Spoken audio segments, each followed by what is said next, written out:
உங்கள் யாவருக்கும் இயேசு கிறிஸ்துவினுடைய உயிர்த்தெழுந்த நாள் நல்வாழ்த்துக்களை தெரிவித்துக் கொள்கின்றோம். ஆமென். ஒரே ஒரு வசனத்தை படிச்சுட்டு நம்ம திரும்ப நிறைய விஷயங்களை பேசுவோம். ரோமர்கள் எழுதின புஸ்தகம் 1 அதிகாரம் 5ஆம் வசனத்தை சேர்ந்து படிப்போம். எல்லோரும் சேர்ந்து படிப்போம். மாம்சத்தின்படி தாவீதின் சந்நிதியில் பிறந்தவரும் பரிசுத்தமுள்ள ஆவியின்படி தேவனுடைய சுதன் என்று மரித்தோரிலிருந்து உயிர்த்தெழுந்ததினாலே பலமாய் ரூபிக்கப்பட்ட தேவகுமாரனுமாய் இருக்கிறார். ஆமென். ஆகவேதான் உங்கள் எல்லாருக்கும் இன்றைய நாள் கொஞ்சம் விசேஷமான ஒரு நாள். என்ன விசேஷம் என்று சொன்னால், இயேசு கிறிஸ்து உயிர்த்தெழுந்த நாளை அறிவிக்கின்ற ஒரு பண்டிகை. உலகம் அனைத்திலும் இதை கொண்டாடி கொண்டிருக்கிறார்கள். ஒரு சில சபைகள்லாம் நைட்டு 12 மணியில் 11க்கே ஆரம்பித்து 1 மணிக்கெல்லாம் பல சபைகளில் அந்த கரெக்டாக அந்த 12 மணி வர நேரத்தில் பார்த்திங்கன்னா பயங்கரமான ஒரு இசை புகை மூட்டங்கள்லாம் போட்டு இயேசு கிறிஸ்து உயிர்த்தெழுவது போலவே சில காட்சிகளெல்லாம் அமைத்து பயங்கரமாக மணி ஓசை மற்ற காரியத்தெல்லாம் கேட்கும்படி செய்வார்கள். அது அற்புதமான ஒரு அதிசயமான ஒன்றாக அதுவும் காணப்படும். என்ன சொல்ல வரோம், அப்படி அவங்க கொண்டாடிட்டு இருக்கிறாங்க. சில பாரம்பரிய சபைகள்லாம் பார்த்திங்கன்னா காலையில் 4 மணிக்கெல்லாம் ஆராதனை வச்சுருந்தாங்க. சில பேர் காலையில் 6 மணிக்கெல்லாம் ஆராதனை, 4 மணிக்கே நீங்கள் 7 மணிக்கே ஃபீல் பண்ணுறீங்க, 4 மணிக்கே ஆராதனை போகிறவங்களாம் இருக்கிறாங்க. வர வழியில் கூட 6 மணிலேருந்து அங்கே ஆராதனை ஸ்டார்ட் ஆகிடுச்சு. வர வழியில் எப்போதும் வழக்கமாக அவங்க லேட்டாக தான் ஆராதனை ஆரம்பிப்பாங்க. நீ காலையில் உள்ளே போகிறோம், அந்த லைன் கிராஸ் பண்ணுறோம், 6 மணிக்கெல்லாம் பாட்டு சத்தம் உள்ளேருந்து ஏராளமான மக்கள் உள்ளே உட்காந்து பாட்டு சத்தம்லாம் கேட்டுக்கிட்டு இருந்தோம். நம்ம தான் கொஞ்சம் லேட்டாக போகிறோம். 7 மணின்றது கொஞ்சம் லேட்டு தான், இன்னும் சீக்கிரம் கூட ஆரம்பிக்கலாம். ஹலோ, சரி பாருங்கள். இயேசு கிறிஸ்துடைய உயிர்த்தெழுதலை பற்றி போதிப்பதற்கு ஏராளமான காரியங்கள் இருக்குது. இன்றைக்கு இந்த உலகத்தில் இருக்கின்ற தெய்வங்கள் என்று சொல்லப்படுகிறவர்களெல்லாம் போதிக்கிறதுக்கு ஒரு விஷயமும் இல்லை. ஏன்னு சொன்னால், தெய்வமாக இருந்தால் போதிக்கிறதுக்கு விஷயம் இருக்கும். ஆனால் இயேசு கிறிஸ்துவின் உயிர்த்தெழுதலை பற்றி போதிப்பதற்கு ஏராளமான விஷயங்கள் இருக்குது. நானே 27 வருஷமாக இந்த ஊழியத்தில் இருக்கிறேன் பாருங்கள். 27 வருஷமாக போதிச்சுக்கிட்டு தான் இருக்கிறேன். ஒவ்வொரு வருஷம் உயிர்த்தெழுதல் வரும்போதெல்லாம் போதிச்சுக்கிட்டு தான் இருக்கிறோம். இன்னும் நாட்கள் ஆக இன்னும் போதிச்சுட்டு தான் இருப்போம் பாருங்கள். நாமே இன்றைக்கு உயிர்த்தெழுதல் பற்றி நம்ம ஒரு கோணத்தில் பார்ப்போம். இளம்பிள்ளை எடுத்துக்கோங்க, சேலத்தை எடுத்துக்கோங்க, ஏராளமான சபைகள் இருக்கிறாங்க. எல்லா சபைகளிலும் இன்றைக்கு என்ன செய்தி ஓடும் என்று சொன்னால், இயேசுவின் உயிர்த்தெழுந்த செய்தி தான் போயிட்டுருக்கோம். அப்போ பாருங்கள், நானும் 27 வருஷமாக போதிக்கிறேன். அது மட்டும் இல்லாமல் சேலம், இளம்பிள்ளை, மற்ற எல்லா தமிழகம், இந்தியா அண்டு வெளிநாடுகளில் இன்றைக்கி ஈஸ்டர் டேஸ் கொண்டாடிட்டு இருக்கிறாங்க. எல்லா இடத்துலையுமே பிரசங்கம் பண்ணப்பட்டு இருக்குது. ஒரு சபை கிடையாது, 2 சபை கிடையாது, கோடிக்கணக்கான சபைகள் இந்த நாளிலே நம்மோடு இணைந்து, அவர்களோடு நாமும் இணைந்து, நம்மோடு அவர்களும் இணைந்து இந்த உயிர்த்தெழுந்த நாளை கொண்டாடிட்டு இருக்கிறோம். எல்லா இடத்துலையுமே பிரசங்கம் பண்ணப்பட்டு கொண்டு இருக்கிறது. எதை பற்றி பேசி கொண்டிருக்கிறார்கள் என்று சொன்னால், இயேசு கிறிஸ்துவின் உயிர்த்தெழுதலை பற்றி தான் பேசி கொண்டிருக்கிறார்கள். ஆகவேதான் உங்கள் யாவருக்கும் இந்த நாளிலே இயேசு கிறிஸ்துவனுடைய உயிர்த்தெழுந்த நாள் நல்வாழ்த்துக்களை மறுபடியுமாக தெரிவித்து கொள்கின்றோம். வேத வசனத்தில் படிக்கின்றோம். ரோமாபுரிக்கு எழுதும்போது பவுல் சொல்கிறாரு. பவுல் பல விஷயத்தை ரோமாபுரி சபைக்கு போதித்திருக்கிறார். அதில் ஒரு விஷயம் என்று சொல்லும்போது இயேசு கிறிஸ்துவை குறித்து சொல்கிறாரு. மாம்சத்தின்படி தாவீதின் சந்நிதியில் பிறந்தவர், பரிசுத்தமுள்ள ஆவியின்படி தேவனுடைய சுதன் என்று மரித்தோரிலிருந்து உயிர்த்தெழுந்ததினாலே பலமாய் ரூபிக்கப்பட்ட நிரூபிக்கப்பட்ட தேவகுமாரனுமாக இருக்கிறார். ஆகவே நம்ம இன்றைய கால வேளையில் இதெல்லாம் நிரூபிக்கிறத பற்றிலாம் பேச போகல, சரித்திர சான்றுகள் என்று எடுத்து பேச போகலை. வசனத்திலிருந்து ஒரு சில காரியத்தை இன்றைக்கு நான் காண்பிக்க இருக்கின்றேன். சொல்லப்போனால் இன்றைக்கு ஒரு ப்ரேயரை பற்றி தான் பார்க்க போகிறோம். விசேஷமான ஒரு ஜெபத்தை பற்றி நம்ம பார்க்க போகின்றோம். அந்த ஜெபத்தில் அப்போஸ்தலனாகிய பவுல் என்ன சொல்ல வருகிறார் என்பதை பற்றி பேச போகிறோம். அந்த ஜெபத்தில் மறைந்திருக்கின்ற முக்கியமான ஒரு சில நிறைய விஷயம் இருந்தாலும் அழுத்த நிறுத்தமாக பவுல் உயிர்த்தெழுதலை பற்றி அந்த ஜெபத்தில் மென்ஷன் பண்ணுறார், குறிப்பிட்டு சொல்கிறார். அதனால் அந்த ஜெபத்துக்கு நம்ம நேராக போகின்றோம். எபேசியருக்கு புஸ்தகம், எபேசியருக்கு எழுதின நிருபம் போவோம். என்னங்க, ஏதாவது மத்தேயு, மார்க்கு, லூக்கா, யோவான் 4 சுவிசேஷத்துலேயும் இயேசு கிறிஸ்துவின் உயிர்த்தெழுதலை பற்றிலாம் பல காரியத்தெல்லாம் சொல்லப்பட்டிருக்குதே, அதெல்லாம் எடுத்து சொல்லலாம்ல அப்படின்னு சொல்லலாம். நான் அதிகமாக பார்த்தீங்கன்னா வேதத்தை நம்புகிறவன், வேதத்தை விசுவாசிக்கிறவன். மத்தேயு, மார்க்கு, லூக்கா, யோவான் ஆகிய 4 சுவிசேஷமும் இயேசு கிறிஸ்துவினுடைய வாழ்வு, அவருடைய பிறப்பு, வாழ்வு, மரணம், அடக்கம், உயிர்த்தெழுதல், இவைகளெல்லாம் பற்றி எப்படி நடந்தது என்பதெல்லாம் பற்றி சொல்லப்பட்டிருக்கிறது.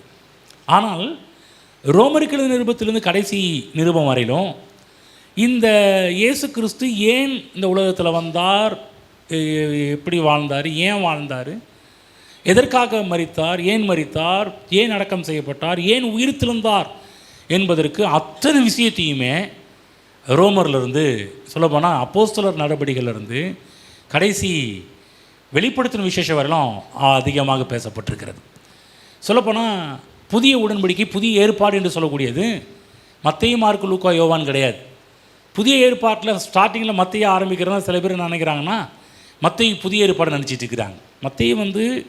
மத்தேயு, மார்க்கு, லூக்கா, யோவான் ஆகிய 4 சுவிசேஷங்களும் புதிய ஏற்பாடு கிடையாது, அது பழைய ஏற்பாடு.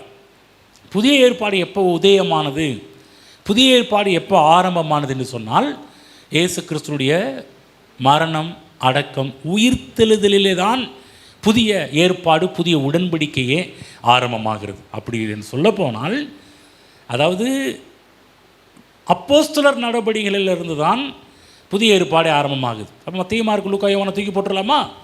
முடியாதுங்க. ஏனென்றால் இது இடைப்பட்ட காலகட்டத்தில் நடந்த ஒரு விஷயம்.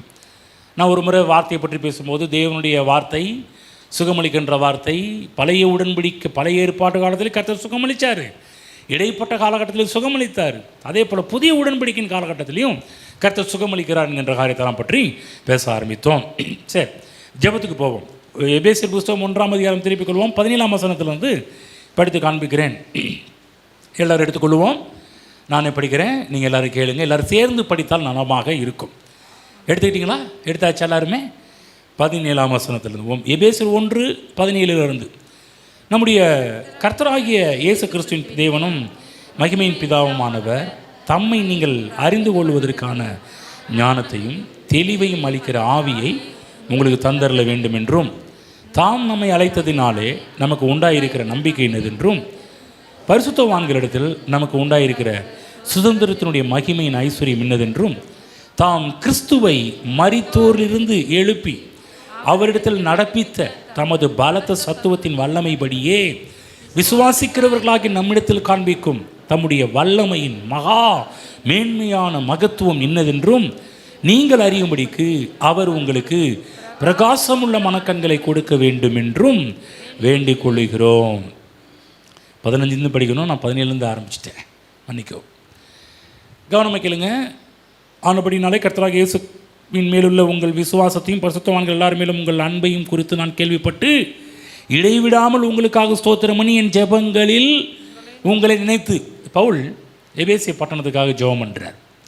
இடைவிடாமல் உங்களை நினச்சி ஜெபம் பண்ணுறேன்றார். என் ஜெபங்களில் உங்களை நினைத்து இந்த சபைக்காக ஒரு ஸ்பெஷல் ஒரு ப்ரேயரை பண்ணுறார். கவனமாக கேளுங்க. இந்த ஜெபத்தை விலைக்கு ஆக வேண்டும், விலைக்கு சொல்லி ஆகணும்.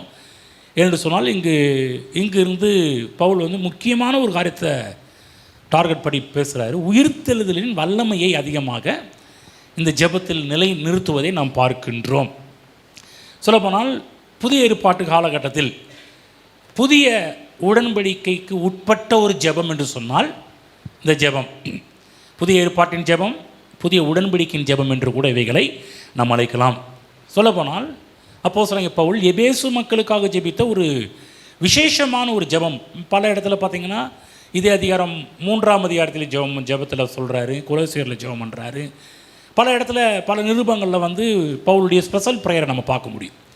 இது எல்லாமே நல்லா புரிஞ்சுக்கணும். புதிய உடன்படிக்கையின் ஜெபம் என்பதை புரிந்து கொள்ள வேண்டும். சொல்லப்போனால் கர்த்தராகிய இயேசு கிறிஸ்துவனுடைய மீட்பின் மூலமாக, கல்வாரியின் மூலமாக நடந்த விஷயத்தெல்லாம் எடுத்து அதிலிருந்து ஒரு ஜெபத்தை ஏறெடுப்பதை தான் நாம் பவுலின் ஜெபத்தில் நாம் அதிகமாக பார்க்க ஆரம்பிக்கின்றோம். புதிய ஏற்பாடு என்று சொல்லக்கூடிய மத்தேயு, மார்க்கு, லூக்கா, யோவானில் இயேசு கிறிஸ்து அவர் கற்பித்த ஜெபம் என்று கூட ஒன்று இருக்கிறது. சொல்லப்போனால் இயேசு கிறிஸ்துவின் ஜெபம் என்று சொல்லுவார்கள், கர்த்தர் கற்பித்த ஜெபம் என்று சொல்லுவார்கள். இன்னும் சொல்லப்போனால் பல பாரம்பரியமான கிறிஸ்தவர்கள் பரலோக மந்திரம் என்று கூட அவைகளை சொல்லுவார்கள். பல பாரம்பரியமான திருச்சபைகளெல்லாம் அந்த பரலோக மந்திரம், பரலோக ஜெபம் ஏறெடுக்கப்படும். நாம் கூட ப்ரேயர் மீட்டிங் நடக்கும்போது விசேஷமாக அந்த ஜெபத்தை பற்றி ரொம்ப நாளாகவே பேசிக்கிட்டு இருந்தோம். இயேசு கிறிஸ்து கற்பித்த ஜெபத்தில் என்ன அடங்கியிருக்கிறது என்கின்ற காரியத்தெல்லாம் ஒவ்வொரு வாரமும் இந்த ஆண்கள் ஜெப கூட்டத்தில் அவைகளை பற்றி நிறைய பேசி அவங்களுக்கு விளக்கம்லாம் கொடுத்துருக்கிறது. இந்த ஜெபத்தில் பார்த்தீங்கன்னா ஒரு குறை இருக்கிறது. எந்த ஜெபத்தில் குறை இருக்குதுன்னு சொன்னால், இயேசு கற்பித்த ஜெபத்தில் குறை இருக்கிறது. குறை இருக்குதுன்னு சொன்ன உடனே அந்த ஜெபத்தை பண்ணாமல் போயிடலாமா அப்படின்லாம் நீங்கள் கேட்க தோன்றும். நான் அதெல்லாம் சொல்ல வரல. ஜெபம் பண்ணுறது நல்லது, மனப்பாடமாக தெரிந்து வைத்திருப்பதும் நல்லது. அந்த ஜெபம் என்னவென்று சொன்னால், அந்த ஜெபம் நான் ஏற்கனவே ஆரம்பிக்குமே சொன்னேன். மத்தேயு, மார்க்கு, லூக்கா ஆகிய யோவான் ஆகிய 4 சுவிசேஷமே இடைப்பட்ட காலகட்டத்தில் நடந்த சில விஷயங்களை தான் எழுதப்பட்டிருக்கிறது. இன்னும் சொல்லப்போனால் அதிலிருந்து எல்லா மக்களுமே பழைய உடன்படிக்கைக்குரிய மக்கள். சொல்லப்போனால் இயேசு கிறிஸ்துவே ஒரு பழைய உடன்படிக்கைக்குரிய ஒரு மனிதன்தான். ஆனால் என்றைக்கு உயிர்த்தெழுந்தாரோ அன்றைக்கு தான் புதிய உடன்படிக்கை, புதிய ஏற்பாட்டு சபை, பரிசுத்த ஆவியானுடைய யுகம், கிருபையின் யுகம் எல்லாமே ஆரம்பமானது உயிர்த்தெழுந்த நாளில் என்பதை நன்றாக புரிந்து கொள்ள வேண்டும். ஆகவே நல்லா புரிஞ்சுக்கணும். அப்போ மத்தேயுவில் சொல்லப்பட்ட, லூக்காவில் சொல்லப்பட்ட இயேசு கற்பித்த ஜெபம் அது இடைப்பட்ட காலகட்டத்தில் கர்த்தராக இயேசு கிறிஸ்து கற்றுக் கொடுத்த ஒரு ஜெபம். அந்த ஜெபம் தப்பல்ல, நன்றாக புரிஞ்சுக்கணும், தவறு கிடையாது. அந்த ஜெபத்தில் ஃபார்மெட், அதாவது எப்படி நம்ம ஜெபம் பண்ண வேண்டும் என்று சொல்லக்கூடிய கோட்பாடுகள், வழிமுறைகளை தேவன் இயேசு கற்றுக் கொடுத்துருக்கிறார். இந்த மாதிரி தான் ஜெபம் பண்ணணும். பழைய ஏற்பாட்டு காலத்தில் ஜெபத்தை அவங்க வித்தியாசமாக பண்ணிகிட்டு இருந்தாங்க.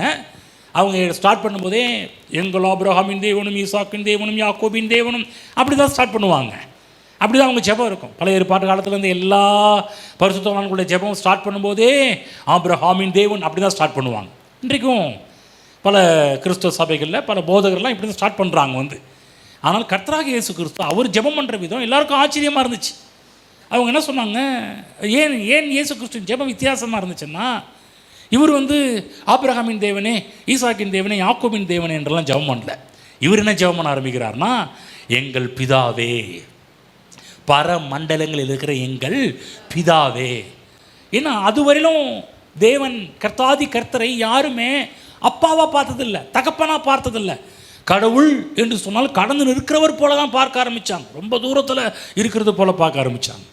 ஆனால் ஜெபத்தில் ஒரு நெருங்கிய ஒரு உறவை கொண்டு வந்தவர் நமது ஆண்டவர் கர்த்தராகிய இயேசு கிறிஸ்து. பிதாவே, அப்பா. நம்ம கூட ஜெபம் பண்ணுறோம், டேடி, அப்பா என்றெல்லாம் ஜெபம் பண்ணுறோம் இல்லையா? அப்படிப்பட்ட ஒரு ஸ்பெஷல் வேர்டு, விசேஷமான ஒரு வார்த்தையை ஜெபத்தில் கொண்டு வந்தவரே நம்முடைய அருமை ஆண்டவர் இயேசு கிறிஸ்து. ஆகவே அந்த ஜெபத்தை நம்ம பண்ணலாம், திரும்ப திரும்ப சொல்லலாம். ஆனால் அதில் இருக்கின்ற முறைகள், அதில் இருக்கின்ற வழிமுறைகள் ரொம்ப ரொம்ப முக்கியம். ஆனால் இந்த நேரத்தில் கிறிஸ்துவ சபை என்ன பண்ணால் அதே ஜெபத்தை பண்ணுறாங்க. ஆனால் அந்த ஜெபத்தை எல்லா இடத்துலையும் பண்ணுறாங்க. சபையில் கூட பண்ணுவாங்க, சில பேர் ராகமாக பாடுவாங்க, எல்லாம் பண்ணுறாங்க. ஆனால் பர்சனல் ஜெபம், தனிப்பட்ட ஜெபம் என்று வரும்போது சபை என்ன பண்ணிருச்சுன்னா, அந்த ஃபார்மெட்டை மறந்துட்டாங்க, அந்த ரூலை மறந்துட்டாங்க, அந்த வழிமுறை கோட்பாடுகளை மறந்து விட்டார்கள். அவங்க மனதில் இருந்து என்ன, பரமண்டல எங்கள் பிதாவே, நாம பரிசுத்தப்படுவதாக, ராஜ்யம் வருவதாக, சுத்தப்பட, இதுதான் மனதில் இருந்துச்சு. திரும்ப சொல்கிறேன், தப்பல்ல, சொல்லலாம். ஆனால் சொல்லுவதோடு கூட நிறுத்தி விடாமல் நாம் இன்றைக்கு செய்கின்ற எல்லா ஜெபத்திலையும் சில வழிமுறைகள். பாயிண்ட் நம்பர் 1 என்ன, எப்படி ஜெபம் பண்ணணும்? பிதாவை நோக்கி ஜெபம் பண்ண வேண்டும்.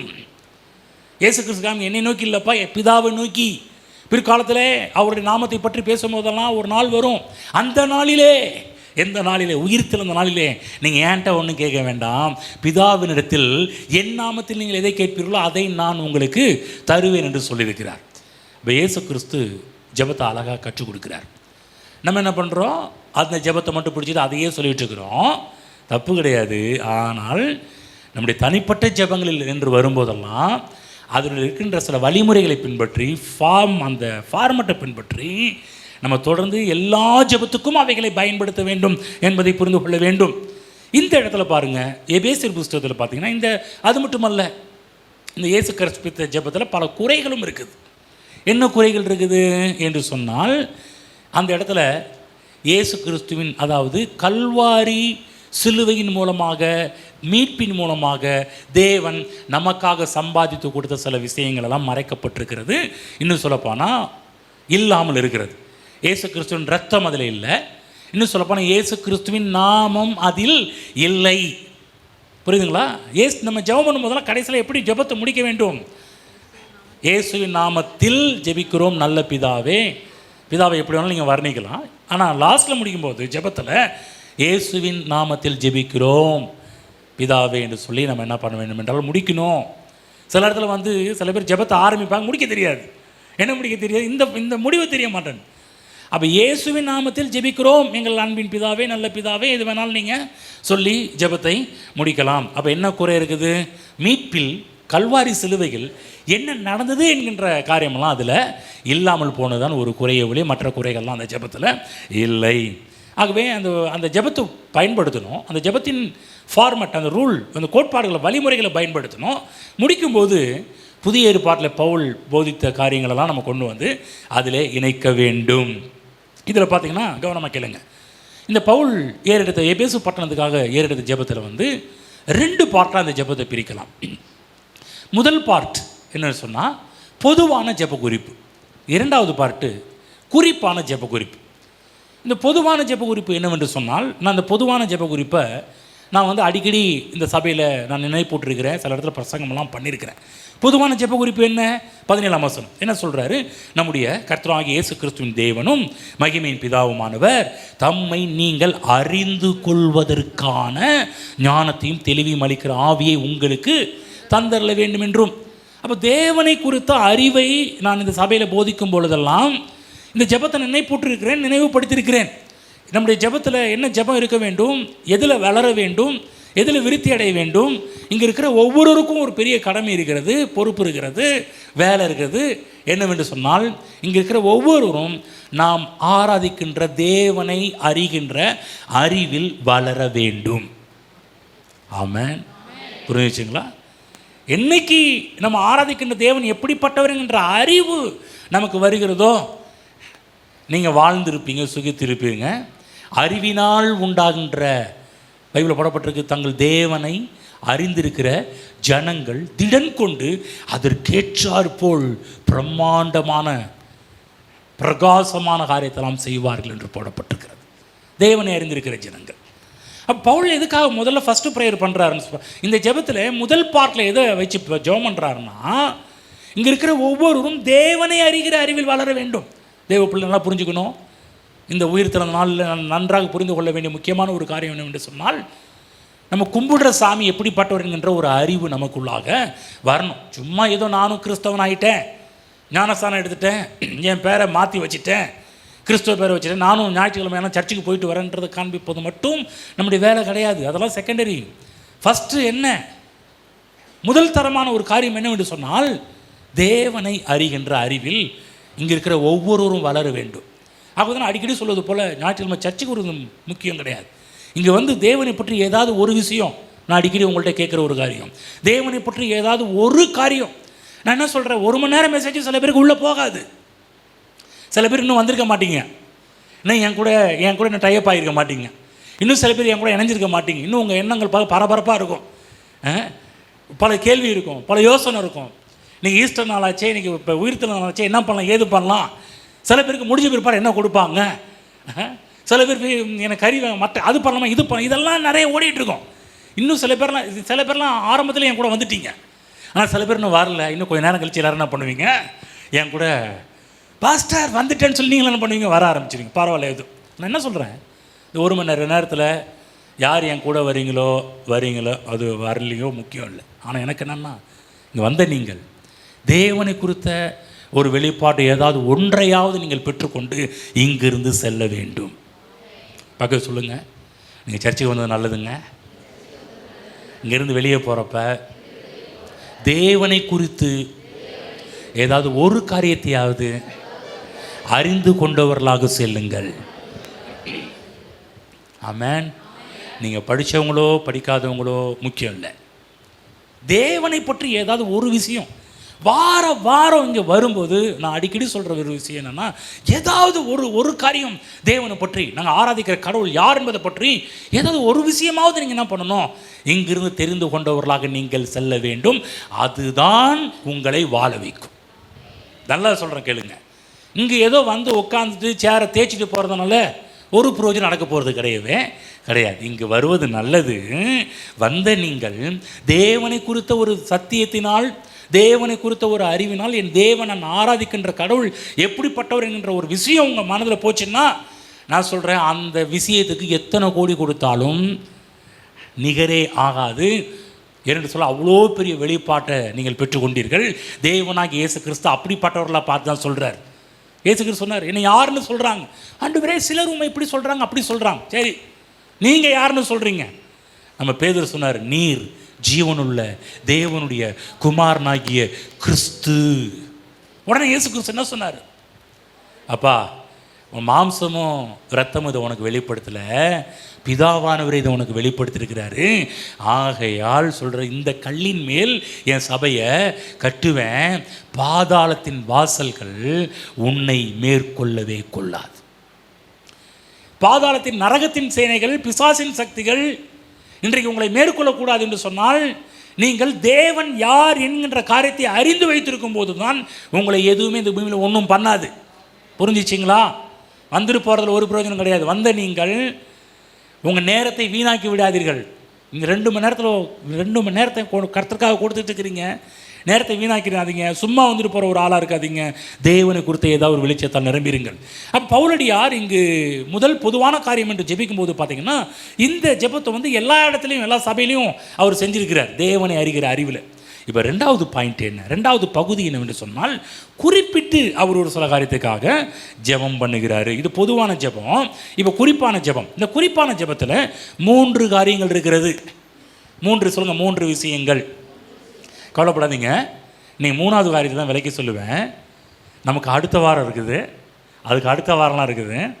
உள்ளத்தில் கர்த்தருடைய ஆவியான ஏவுனர் அந்த 2 காரியத்தையும் சொல்லணும்னு சொல்லி உள்ளத்தை ஏவுனதுனால நான் என்ன பண்ண போனோம், அடுத்த வாரமும் ரெசரக்ஷன் மெசேஜ் தான் இருக்கும், அதுக்கு அடுத்த வாரமும் ரெசரக்ஷன் மெசேஜ் தான் இருக்கும். ஓகேங்களா? அப்போ எல்லாம் கவனமாக கேளுங்க. நான் சொல்ல போனால் ஒவ்வொரு ஞாயிற்றுக்கிழமையும் நமக்கு உயிர் திறந்த நாள் என்பதை மறந்து விடக்கூடாது. சரி, முதலாவது பொதுவான ஜெபம். பொதுவான ஜெபத்தில் என்ன சொன்னேன்? தேவனை அறிகிற அறிவுக்கு நேர ஜெபம்னு சொல்கிறேன். ஓகேவா? 2வது பகுதி என்னவென்று சொன்னால், கவனமாக கேளுங்க. இது கொஞ்சம் உங்களுக்கு எப்படி இருக்குன்னா, அப்படியே கண்டினியூவாக சொல்லப்பட்டால் உங்களுக்கு கொஞ்சம் ஒரு அதாவது கன்ஃபியூஸ் ஆன மாதிரி இருக்கும். நான் உங்களுக்கு அழகாக வைக்கலை, அழகாக வெட்டி அழகாக எடுத்து ஸ்லைஸ் மாதிரி உங்களுக்கு கொடுக்க பார்க்குறேன். முதலாவது குறிப்பான ஜெபத்தில் 3 பாயிண்ட். முதல் பாயிண்ட் என்னவென்று சொன்னால், தாம் நம்மை அழைத்ததினாலே. கர்த்தராகிய தேவன் நம்மை அழைத்திருக்கிறாரா? இங்கே இருக்கிற நம்ம எல்லாரையும் தேவன் அழைத்திருக்கிறார். சொல்லுங்கள், நாங்கள் அழைக்கப்பட்டவர்கள். அழைக்கப்பட்ட உங்களுக்கு உண்டாயிருக்கிற நம்பிக்கை. சொல்லுங்கள், நம்பிக்கை. நம்பிக்கை இதை பற்றி பேச போகிறோம். அடுத்த வாரத்தில் இதெல்லாம் நான் பண்ண போகிறேன், பேச போகிறேன். ஓகேங்களா? நம்பிக்கை. தேவன் நம்மை அழைத்ததால் நமக்கு உண்டான நம்பிக்கை இன்னதென்றும். இந்த இன்னதென்றும் தமிழில் இன்னதென்று வரும், ஆங்கிலத்தில் வாட் என்று போடப்பட்டிருக்கும். ஓகேங்களா? இன்னதென்றும். ஓகே, சொல்லுங்கள், இன்னதென்றும். என்ன இன்னதென்றும்? கடவுள் நம்மை அழைத்தார் இல்லையா, அழைத்ததால் நமக்கு உண்டான நம்பிக்கை என்ன, இதை ஒவ்வொருவரும் தெரிந்து வைத்திருக்க வேண்டும். அப்பொழுது ஜெபத்தில் நன்றாக ஜெபம் செய்ய முடியும்.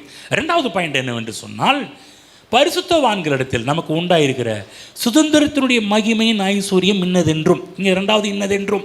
என்ன இன்னதென்றும்? பரிசுத்தவான்களாகி இங்கே நம்ம எல்லாரும் உட்கார்ந்துருக்கிறோம் இல்லையா, நமக்கு உண்டாயிருக்கிற சுதந்திரத்தினுடைய மகிமையின் ஐஸ்வர்யம். சொல்லுங்கள், மகிமையின் ஐஸ்வர்யம். சுதந்திரம். சொல்லுங்கள், சுதந்திரம். மகிமையின் ஐஸ்வர்யம் இன்னதென்றும். கவனமாக கேளுங்க. சும்மா சாதாரண இந்த வார்த்தையெல்லாம் சாதாரண வார்த்தைகள் கிடையாது. ஒவ்வொரு வார்த்தைக்குள்ளேயும் தேவன் அவ்வளவு ஆற்றலை அடக்கி வைத்திருக்கிறார். 3வது பாயிண்ட், 2வது பகுதியில் 3வது பாயிண்ட் என்னவென்று சொன்னால், இதில் தான் நீங்கள் நேரத்தை செலவு பண்ண போகிறோம். தாம் கிறிஸ்துவை மரித்தோரிலிருந்து எழுப்பி அவரிடத்தில் நடப்பித்த தமது பலத்த சத்துவத்தின் வல்லமைப்படியே விசுவாசிக்கிறவர்களாகி நம்மிடத்தில் காண்பிக்கும் தம்முடைய வல்லமையின் மகா மேன்மையான மகத்துவம் இன்னதென்றும். இன்னதென்றும் தேர்ட் பாயிண்ட் இன்னதென்றும். என்ன இன்னதென்றும்? ஷார்ட்டாக சொல்ல போனால், இயேசுவை உயிரோடு எழுப்பின வல்லமை. ஷார்ட்டாக உங்களுக்கு சொல்கிறேன், சுருக்கமாக சொல்லணும்னா, இயேசுவை உயிர்த்தெழ வைத்த வல்லமை எப்படிப்பட்டது? சொல்லுங்கள், இயேசுவை உயிரோடு எழுப்பின வல்லமை. திரும்ப சொல்லுங்கள், உயிர்த்தெழுதலின் வல்லமை. அதை நீங்கள் அறிந்து கொள்ள வேண்டும், அதை நீங்கள் உணர்ந்து கொள்ள வேண்டும். அதற்காக என்ன பண்ணுறாரு? அறியும்படிக்கு 4 காரியத்தை அறியும்படிக்கு எதுக்கு ஜெபம் பண்ணுறாரு? அவர் உங்களுக்கு பிரகாசமுள்ள மனக்கண்களை கொடுக்க வேண்டும் என்று வேண்டிக் கொள்ளுகிறேன். நல்ல கவனமாக கேளுங்க தேவ பிள்ளைகளே. வெரி வெரி மிக மிக மிக மிக மிக முக்கியமான ஒரு ஜெபம். புதிய ஏற்பாட்டு விசுவாசிகளுக்கு அத்தியாவசியமான ஒரு ஜெபம். நாம் இந்த ஜெபத்தை அடிக்கடி நினைவு கூறப்பட வேண்டிய ஒரு ஜெபம் என்று இருக்கும் என்று சொன்னால் பவுலின் ஜெபமாகி இப்படிப்பட்ட ஒரு ஜெபம்தான்.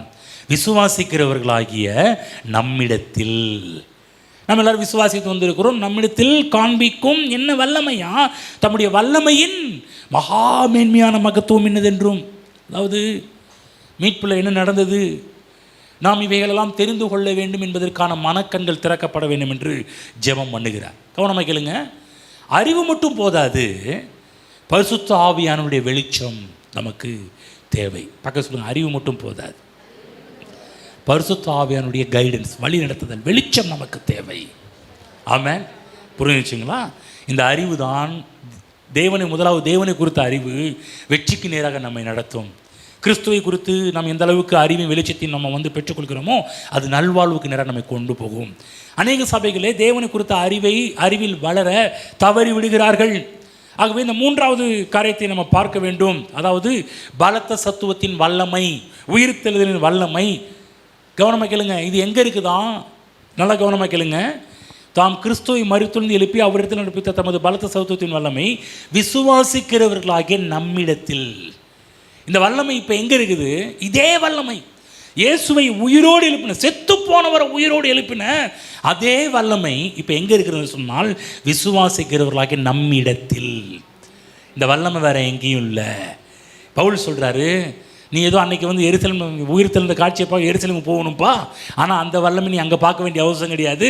அந்த வல்லமை விசுவாசிக்கிறவர்களாகிய நம்மிடத்தில் காண்பிக்கும்படி தமது வல்லமையின் மகா மேன்மையான வல்லமையின் மகா மேன்மையான மகத்துவம் என்னதென்றும் நீங்கள் அறிய வேண்டும் என்று விரும்புகிறார். ஆமென். அநேக நேரத்தில் பாருங்கள், இப்போ சொன்னால் புரியும். எல்லாருக்கும் கிறிஸ்தவ சபைகளை பிடிச்ச பாட்டெலாம் பார்த்திங்கன்னா வல்லமை தாரும் தேவா பாட்டு பாடுவாங்க. தேவை தேவா தாரும் தேவா வல்லமை. இந்த பாட்டு ரொம்ப, அதாவது தப்பு கிடையாது, பாடலாம். ஆனால் அநேக இடத்துல நம்ம இந்த பாட்டை பாடிட்டு என்ன பண்ணுறோம், கடந்து போயிடுறோம். வல்லமை தேவை தேவா, வல்லமை தாரும் தேவா, இன்றைய தேவை தேவா, அது இப்போது தாரும் தேவா பாடுறோம். இந்த மாதிரி நிறைய பாடல் வல்லமையை தேவன்கிட்ட கேட்டு பாடுற பாடலாம் நிறைய இருக்குது. இருக்குதா? ஹலோ, இருக்குதுங்களா? நம்ம பாடியிருக்கிறோமா? பாடியிருக்கிறீங்களா இல்லைங்களா? கேட்டிருக்கிறீங்களா? பாடலாம் கூட போய் கேட்டிருக்கிறீங்களா? சரி, ஒரு விஷயத்தை சொல்கிறேன் பாருங்களேன். இந்த இடத்துல வல்லமை தாரும் தேவா என்று சொல்ல வேண்டிய அவசியம் கிடையாது. பவுல் என்ன சொல்கிறாருன்னா, இந்த இடத்துல ஜெபத்தில் வல்லமையை கேளு, வல்லமையை தாரும் என்று ஜெபம் பண்ணாத. ஹலோ, வல்லமை தேவை என்று கர்த்தரை கேட்காத, வல்லமை தாரும் என்று கர்த்தரை கேட்காத. இவர் என்ன சொல்கிறாருன்னா, வல்லமை ஏற்கனவே இருக்கிறது. ஹலோ, அதாவது என்ன சொல்ல வரேன்னா, இல்லாத ஒன்றை கேட்கலாம். நல்லா கவனமாக கேளுங்க, உங்கள் எல்லாருக்கும் சொல்கிறேன். இப்போ உங்கள்கிட்ட ஏதாவது ஒன்று இல்லை என்று சொன்னால் கண்டிப்பாகவே தேவனிடத்தில் கேட்கலாம், ஆண்டவரே எனக்கு இதை தாங்க, அது தாங்க. இப்போ இல்லை ஆண்டவரே தாங்க, இல்லை விசுவாசத்தை ஆப்ரேட் பண்ணலாம், விசுவாசம் பண்ணி நம்முடைய வாழ்க்கையை கொண்டு போகலாம். ஆனால் இங்கே பவுல் என்ன சொல்கிறாருன்னா, விசுவாசிகளே உங்களுக்கான ஜெபம் பண்ண போகிறேன். என்ன ஜெபம் பண்ண போகிறோம்? ஆண்டவரே என்னுடைய மக்களுக்கு எப்படியாவது உம்முடைய வல்லமையை தாரும் ஆண்டவரே என்று சொல்லி பவுலடியார் ஜெபம் பண்ணவில்லை. ஆண்டவரே உம்முடைய பிள்ளைகளுக்கு வல்லமை தேவை, ஆண்டவரே எப்படியாவது வல்லமை உம்முடைய பிள்ளைகளுக்கு கொடுத்து விடும் என்று சொல்லி அப்போஸ்தலனாகிய பவுல் இங்கு ஜெபம் ஏறெடுக்கவில்லை. பக்கத்தில் புரிஞ்சிச்சா என்ன சொல்லிட்டு இருக்கிறாருன்னு? என்ன சொல்கிறாருன்னா, வல்லமை தேவை, வல்லமை தாங்கன்னு ஜெபம் பண்ண வேண்டிய அவசியம் கிடையாது. இந்த இடத்துல சொல்கிறார் பவுல், தம்முடைய வல்லமையின், அதாவது விசுவாசிக்கிறவர்களாகி நம்மிடத்தில் காண்பிக்கும் தம்முடைய வல்லமையின் மகா மேன்மையான மகத்துவம் இன்னதென்று. இன்னதென்று எது? இன்னதென்று உங்களுக்குள்ள என்ன இருக்கு தெரியுமா? உங்க இருதயத்தில், உங்க ஆவியில் என்ன இருக்கு தெரியுமா? உயிர்த்தெழுதலின் வல்லமை. அது வேற எங்கேயோ இல்லை, உங்களுக்குள்ளாக தான் இருக்கிறது. இதை நீங்கள் அறிந்து கொள்ள வேண்டும், இதை நீங்கள் தெரிந்து கொள்ள வேண்டும். அதற்கான பிரகாசம் உள்ள மனக்கண்களை திறக்க வேண்டும் என்று பவுல் ஜெபம் பண்ணுறார். இப்போ புரிஞ்சான்னு கேளுங்க. வல்லமை தேவனை ஜெபம் பண்ணாரா, வல்லமை தாருன்னு ஜெபம் பண்ணாரா? எதுக்காக ஜெபம் பண்ணுறாரு? இப்போ அவங்க வல்லமை தேவை, வல்லமை இனிமேல் தான் வரப்போகுதுன்னு கிடையாது. பவுல் சொல்கிறாரு, ஏற்கனவே உனக்குள்ளாக உயிர்த்தெழுதலின் வல்லமை உனக்குள்ளே தான் இருக்கிறது என்பதை நீ பார்க்கும்படி உன் கண்ணை திறந்துள்ள வேண்டும் என்று ஜெபம் பண்ணுறார். சில பேரத்தில் நம்ம வீட்டில் கூட ஏதாவது ஒரு பொருள் காணா போச்சுன்னா அங்கே தான் இருக்கும், தேடிக்கிட்டே இருப்போம். ஆனால் பக்கத்தில் மண்டலத்து இங்கே பார், எங்கள் வீட்டில் ஒருத்தர் இருக்கான் பாருங்க, சின்னவன் தேடுன்னு தேடுவான். வந்து தட்டி, இங்கே கண்ணை இங்கே புடனிலே வச்சுருக்கிறேன், இங்கே பார், இங்கே வச்சுட்டு தேடிட்டு இருப்பேன் எல்லாத்தையுமே. கவனிச்சிருக்கீங்களா? பார்த்து இந்த மேலே உங்கள் வீட்டில் நடந்திருக்குதா? நீங்கள் யார் மண்ணில் தட்டியிருக்கிறீங்களா? உங்கள் வீட்டுக்கார மண்ணில் நீங்கள் தட்டியிருக்கிறீங்களா? உங்கள் மனைவி மண்ணில் தட்டி என்ன ஏன் தேடிட்டு இருக்கிற?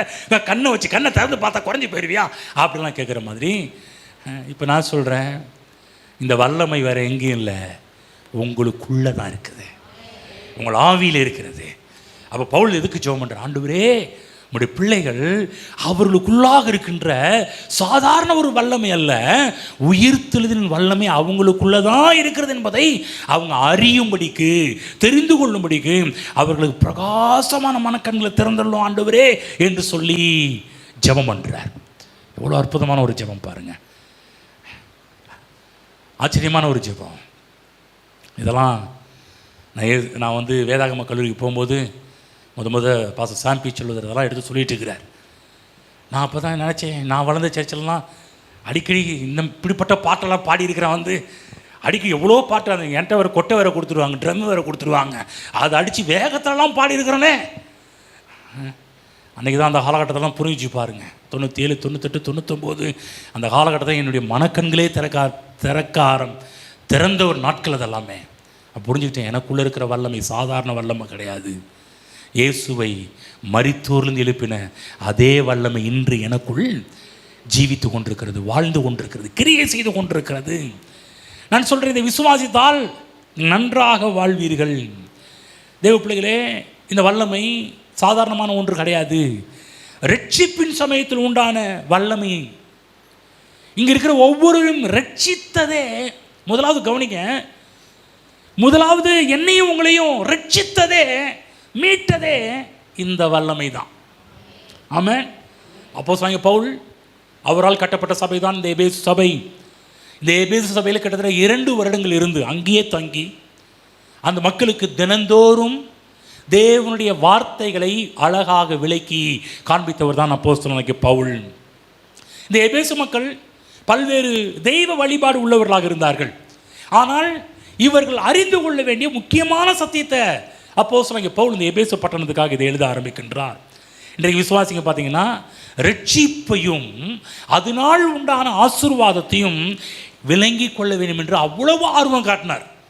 ரட்சிக்கப்பட்டது மட்டுமல்ல, ரட்சிப்பினால் நமக்கு உண்டான மேன்மை, சுதந்திரம், நம்பிக்கை, நமக்குள்ளாக கிரியை செய்கின்ற வல்லமை, இதெல்லாம் எப்படிப்பட்டது என்பதை அறிந்து கொள்ள வேண்டும் என்றதில் அவ்வளவு ஆர்வம் காட்டினார். நானும் அதே போல தான் ஆர்வம் காட்டுறேன். சிலுவையை பற்றி ஏன் அடிக்கடி பேசிகிட்டு இருக்கிறோம், வாரம் இயேசு கிறிஸ்துவ ஏன் காமிச்சிட்டு இருக்கிறோம்? நம்ம ஒன்லி ஜீசஸ் காரணம் இயேசுவே காமிச்சிட்டு இருக்கிறதுக்கு. ஏன் ஒன்லி ஜீசஸ் கிடையாது, வேதத்தை போதிக்கிறவங்க ஏன் திரும்ப இந்த பக்கமே வந்துட்டு இருக்கிறோம்? நம்ம முதலாக தெரிந்து கொள்ள வேண்டும். எதை தெரிந்து கொள்ள வேண்டும்? இயேசு கிறிஸ்துவினால், மீட்பினால் பிதாவாகிய தேவன் நமக்கு செய்த பெரிய பெரிய விஷயங்களாக இருக்குது. இதுவைகளை எல்லாவற்றையும் நாம் நன்றாக அறிந்து கொள்ள வேண்டும். நம்முடைய மனக்கண்கள் திறக்கப்பட வேண்டும். அன்றைக்கி விசுவாசிங்க பார்த்தீங்கன்னா, ஏங்க இதுக்கெல்லாம் தகுதியே கிடையாதுன்னு சொல்லுவாங்க. நம்பிக்கை என்னதென்று அறிந்து கொள்வதற்கு, சுதந்திரத்துடைய மகிமையின் ஐஸ்வர்யம் என்னதென்று அறிந்து, இதெல்லாம் எனக்கு தகுதியே இல்லைங்க, நான்லாம் சாதாரண ஒரு மனிதனை நினைத்து கொண்டிருக்கிறார்கள். சிலர் சொல்லுவாங்க, நான் நல்லவனே கிடையாதுங்க, நல்ல ஆளே கிடையாதுங்க, நான் பலவீனனுங்க, எனக்கெல்லாம் இது சுத்தப்பட்டு வராதுங்கன்னு நினச்சிட்டு இருக்கிறாங்க. அன்றைய நேரத்தில் சரீரத்தில் உண்டாகின்ற சில பலவீனங்கள், வியாதிகள், இது நிமித்தமாக மக்கள் என்ன நினைக்கிறாங்கன்னா, எங்களுக்கெல்லாம் வயசாகுதுங்க, இனிமேல்லாம் டெவலப் ஆகிறது ரொம்ப கஷ்டம்தான், ரொம்ப வயசாகிட்டு இருக்குதுன்னு. சில பேர்லாம் சொல்ல, ஒரு நாள் நிச்சயம் மறிப்பேங்க, ஒரு நாள் செத்து போவாங்க, ஒரு நாள் கல்லறைக்கு போவாங்க, இந்த உலகத்தில் ஒரு வெற்றியாக இனிமேல்லாம் வாழ்கிறது ரொம்ப, இனிமேல் என்னங்க காடு வாவானுது. எங்களால் சொல்ல தெரியாதுங்களா? என்னமோ அமைதியாக இருக்கிறீங்க. இதெல்லாம் உலகத்தில் கேட்டது கிடையாது. சில பேர் நீங்களே உங்கள் வீட்டில் சொன்னது கிடையாது, காடு வாவானுது. வீடு போன்னுது. இனிமேல் நான் இருந்து, சில பேர்லாம் பாருங்க, வயசானவங்கலாம் பாருங்க, இனிமேல் இருந்து என்ன ஐயா பிரயோஜனம், இனிமேல் நான் என்ன இருந்து யாருக்கு ஒரு நயா பைசா, ஒரு 4 நாள் லாபம் வருதா யாருக்காவது, இப்படிப்பட்ட மனநிலையில் இருக்கிறவங்க இருக்கிறாங்க. சில கிறிஸ்துவ விசுவாசிகளுக்கு, ஐயோ ஆண்டவரே என்னால் பரிசுத்தத்தை காத்துக்கொள்ள முடியலையே, நானும் பரிசுத்தமாக வாழ நினைக்கிறேன். சில பேர்லாம் இங்கே இருக்கிற எல்லாருடைய ஒரு தவிப்பு, முன்னாடி சொன்ன காரியத்தை விட இப்போ இங்கே இருக்கிற உங்கள் எல்லாருக்கும் ஒரு தவிப்பு என்னென்னா, நான் ஒரு நல்லவனாக இருக்கணும்னு ஆசைப்பட்றேன், ஒரு பரிசுத்தவனாக இருக்கணும்னு ஆசைப்பட்றேன், ஆனால் என்னால் பரிசுத்தமாக இருக்க முடியலையே, திரும்ப திரும்ப இந்த தப்பை பண்ணிடுறேனே. நீ திருவிருந்து எடுக்கும்போது கூட நான் செஞ்ச தப்பெல்லாம் நான் அறிக்கை பண்ணி திருவிருந்தில் கை வச்சேன், திரும்ப நாளைக்கு போயிட்டு ஒருவேளை இதே தப்பில் விழுந்துருவேனோ, இதே தப்பில் மாட்டிக்கிட்டால் என்ன பண்ணுறது, இதே பாவத்தில் விழுந்து விட்டால் என்ன பண்ணுறது என்றெல்லாம் இன்றைக்கு அநேக விசுவாசிகள் அங்கலாய்த்து கொண்டு இருக்கிறார்கள். சில பேருக்கு வாழ்க்கையில் இருக்கின்ற பல நெருக்கடிகள், பிரச்சனைகள், பல பிற்போக்கான சூழ்நிலைகள், இதெல்லாம் நினச்சி அவங்க என்னால் ஆவிக்குரிய வாழ்க்கையை வாழ முடியலைங்களே. நானும் பாருங்கள், தினந்தோறும் ஜெபம் பண்ணணும்னு ஆசைப்பட்றேன், தினந்தோறும் பைபிள் படிக்கணும்னு ஆசைப்பட்றேன், தினந்தோறும் கர்த்தருக்காக ஏதாவது ஊழியம் பண்ணணும்னு ஆசைப்பட்றேன், ஏதாவது ஒரு ஊழியத்தை எடுத்து செய்யணும்னு ஆசைப்பட்றேன், ஆனால் என்னால் அந்த ஊழியத்தை செய்ய முடியவில்லையே என்கின்ற ஒரு தவிப்பு இங்கே இருக்கிற அநேகருடைய உள்ளத்தில் இருந்து கொண்டு தான் இருக்கிறது. தேவன் கர்த்தராகிய இயேசு கிறிஸ்து எனக்காக கல்வாரி சிலுவையிலே ஏராளமான காரியத்தை சம்பாதிச்சு வச்சிருக்கிறாரே, இதெல்லாம் என்னால் அனுபவிக்க முடியாமலே போய்விடுவேனோ என்ற ஒரு நினைப்பெல்லாம் அநேகருக்கு இருக்குது. இத்தனை பிரச்சனை இருந்தாலும், இவெல்லாம் நிறைய பிரச்சனை சொல்லிட்டு தான் பாருங்க, இவ்வளவு பிரச்சனைனாலும் இன்னொரு பிரச்சனை, என்ன பிரச்சனை, பிசாசு பிரச்சனை. ஏங்க சிலர் சொல்லுவாங்க இவ்வளோ பிரச்சனையை கூட சமாளிச்சிடலாங்க, இன்னொருத்தர் இருக்கிறாங்க பிசாசு ஒரு பிரச்சனைங்க, இந்த பிசாசு எப்படி நம்மை விழுங்கலாமோ என்று அவன் வகை தேடி சுற்றி திரிந்து கொண்டிருக்கிறான். பைபிளில் போட எவனை விழுங்கலாமோ என்று வகை தேடி சுற்றி கொண்டிருக்கிறான்னு போடப்பட்டிருக்குது. அப்போ சில பேருக்கு என்னென்னா, இந்த பிரச்சனை கூட பரவாயில்லைங்க, இன்னொரு பிரச்சனை பிசாசு பிரச்சனை, என்னைக்காவது விழுங்கிட்டா என்ன பண்ணுறது, விழுங்கிட்டா என்ன பண்ணுறது இருக்கிற ஒரு விசுவாசிங்க இருக்கிறாங்க. சில பேர்லாம் பாருங்கன்னா விழுங்கின ஆள் மாதிரியே இருப்பாங்க. யார் விழுங்கின ஆள் மாதிரியே, பிசாசு விழுங்கின, இந்த கிரிச்சுக்கிற சிங்க பிசாசு விழுங்கின ஆள் மாதிரியே அப்படியே இருப்பாங்க. என்னையா இல்லைங்க, பிசாசு அட்டாக் பண்ணிட்டா, பிசாசு தாக்கிட்ட, பிசாசு இப்படி பிசாசு பிசாசு பிசாசுன்னு அப்படியே பேசிக்கிட்டு இருப்பாங்க. கவனமாக கேளுங்க தேவ பிள்ளைகளே, சில பேருடைய என்னென்னா, என் பலவீனம் அவனுக்கு நல்லா தெரிஞ்சிருக்குது. நல்லா கவனமாக, இங்கே உங்கள் எல்லா பலவீனமும் பிசாசுக்கு நல்லா தெரியும். நீங்கள் எங்கே வீக்குன்னு தெரியும், எதிரிக்கு நம்முடைய பலவீனம் நல்லா தெரியும். ஆகவே நான் அப்போஸ்தலன் பவுல் சொல்கிறாரு, அவன் பலவீனம் தெரியும், அவன் பிசாசின் தந்திரங்கள் நமக்கு தெரியாதவைகள் அல்லவே. நல்லா புரிஞ்சுக்கணும். பிசாசு ஒருவேளை உங்கள் வாழ்விலே பல பலவீனத்தை கொண்டு வந்தாலும் நீங்கள் தெரிஞ்சுக்கணும், இது எல்லாத்துக்கும் காரணம் பிசாசு தான் என்பதை நீங்கள் புரிந்து கொள்ள வேண்டும். ஆமென். புரிஞ்சுங்களா? சில பேர் கேள்வி, நான் சுதந்திரன் என்று சொன்னால் என்னால் வாழ முடியுமா, இந்த உலகத்தில் ஜெயிக்க முடியுமா? ஆகவே தான் நான் உங்களுக்கு சொல்லி கொண்டிருக்கிறேன். இதுக்காக இவ்வளோ பிரச்சனை ஜெயிப்பதற்கு இப்போ ஏகப்பட்ட பிரச்சனை அப்படியே அடிக்க சொல்லிட்டு வந்தேன். கடைசியாக சொன்ன பிரச்சனை பிசாசு பிரச்சனை. இதெல்லாம் சில பேர் சொல்லுவோம், இதெல்லாம் ஜெயிப்பதற்கு அருமையான விசுவாசியே உனக்கு வல்லமை தேவை. ஆகவே பாடுவோம், வல்லமை தேவை தேவா, வல்லமை தாரும் தேவா. இதெல்லாம் சொல்லிட்டு கடைசியில் பாட்டு என்ன பாடுவாங்க, இதெல்லாம் ஜெயிக்க வேண்டும் என்று சொன்னால் உனக்கு வல்லமை இருந்தால் தான் இவைகளெல்லாம் ஒட்டி ஜெயிக்க முடியும்னு சொல்லுவாங்க. அப்போஸ்தலனாகிய பவுல் என்ன சொல்கிறாருன்னா, இதுக்கெல்லாம் ஜெயிப்பதற்கு வல்லமையை கேட்காத, இதெல்லாம் ஜெயிப்பதற்கு ஆல்ரெடி ஏற்கனவே அந்த வல்லமையெல்லாம் கொடுத்துதாயா கர்த்தர் உன்னை ரட்சித்திருக்கிறாரு, உன்னை மீட்டிருக்கிறார். மீட்பின் போது நடந்த ஒரு விஷயம் என்னவென்று சொன்னால், நான் சொல்கிறேன், அந்த இயேசு கிறிஸ்துவை நம்ம உள்ளத்தில் ஏற்றுக்கொண்டோம், அந்த இயேசுவே நம்முடைய உள்ளத்தில் வந்து விட்டார். இயேசு வந்து விட்டார்னு சொன்னால் அவரோடு எல்லாமே இப்போ எங்கே இருக்குதுன்னா நம்முடைய உள்ளத்தில் தான் இருக்கின்றது, இருதயத்தில் தான் இருக்கின்றது. இப்போ விசுவாசிக்கிறீங்களா? வல்லமை தேவையா? இப்போ உங்களுக்குள்ளே இயேசு இருக்கிறாரா? நான் கேட்குறேன், இயேசு இருக்கிறாரா? பார்க்கலங்க, இயேசு உங்கள் உள்ளத்தில் இருக்கிறாரா கேளுங்க. சின்ன பிள்ளையை கேட்டால் கூட, சின்ன பிள்ளை கேளுங்க, இயேசு எங்கே இருக்கிறாரோ இங்கேன்னு கை காமிப்பாங்க. இயேசு உள்ளே இருக்கிறாரா? பக்கத்தில் கேட்குறோம், இயேசு எங்கே இருக்கிறார்? அங்கே சிஸ்டர் சண்டே கிளாஸ் நடத்துகிறேன், நான் இங்கே உங்களுக்கு சண்டே கிளாஸ் நடத்துகிறேன். இயேசு எங்கே இருக்கிறார்? நான் உங்களை பார்த்து இங்கே கரெக்டாக சொல்லிடுறாங்க, என்னை காப்பாற்றிடுறாங்க, என் மனைவி மாதிரியே காப்பாற்றிடுறாங்க. உங்களை பார்த்து கேட்குறேன், இயேசு எங்கே இருக்கிறார்? அப்பா இப்போ தான் காப்பாற்றுறீங்க. கவனமாக, என்றைக்கு இயேசு கிறிஸ்துவை ஏற்றுக்கொண்டோமோ அன்றைக்கு இயேசு மட்டும் இல்லைங்க, இயேசுவோடு கூட எல்லாமே நம்முடைய இருதயத்தில் நம்முடைய ஆவிகள் வந்து விட்டது. இப்போ வல்லமை தேவை, வல்லமை தாருன்னு ஜெபம் பண்ண வேண்டிய அவசியங்க. பவுல் சொல்கிறாரு, விசுவாசியே, எபேசு சபையே பாருப்பா, இவ்வளோ பிரச்சனை இருக்குது, விசுவாசி வேறு ஒரு பக்கம் இருந்து ஒன்று இது பண்ணிட்டு இருக்கிறான்.